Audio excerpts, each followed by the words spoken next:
Rulings related to Salah. The general description of the prayer that is referred to in the Quran has been explained in great detail by the scholars to the extent that their explanations filled the books of fiqh, Islamic jurisprudence. For example, they said it is not permissible to intend to stop the prayer during the middle of the Salah. So whoever intends to stop his prayer, he has actually left the prayer. And it is obligatory on him to start it from the beginning again. The scholars also stated that whoever starts the prayer intending to pray a voluntary prayer, he may not switch his intention when he is in the middle of it to make it an obligatory one.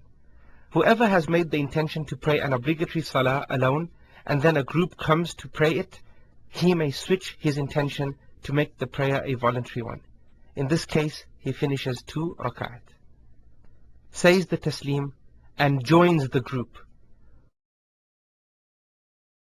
Concerning Surah Fatiha, the scholar said that it is obligatory for the person praying to recite Surah Fatiha, even if he is following the Imam in an audible salah.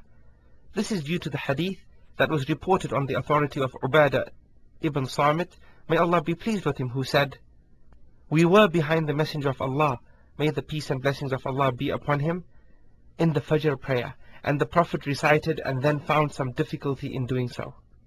When he finished, he asked, 'Perhaps you all recited behind your Imam?' We said, 'Yes, it is so, O Messenger of Allah.' He said, 'Do not do this except with the Fatiha, as there is no Salah without the Fatiha.' After saying Surah Fatiha, it is sunnah for the one praying to say Ameen, whether he is praying himself, or being led, or even leading the prayer. The evidence of this is in the Prophet saying, 'If the Imam says Ameen, then say Ameen, for indeed whoever's Ameen corresponds with that of the angels, their previous sins will be forgiven.'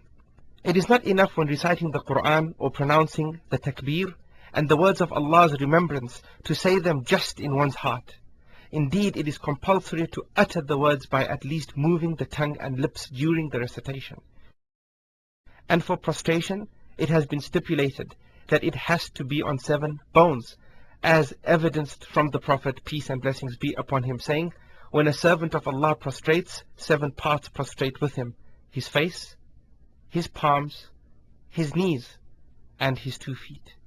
While reciting the Tashahhud, it is a tradition of the Prophet to point his finger, meaning the index finger. This is according to the hadith reported Wa'il ibn Hujr, may Allah be pleased with him. Then he, may the peace and blessings of Allah be upon him, raised his finger, and I saw him moving it and supplicating while pointing with it.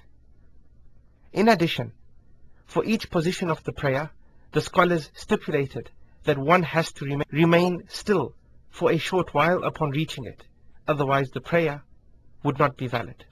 This is due to a hadith reported on the authority of Abu Hurairah, may Allah be pleased with him, who said, 'The Messenger of Allah, may the peace and blessings of Allah be upon him, entered the mosque.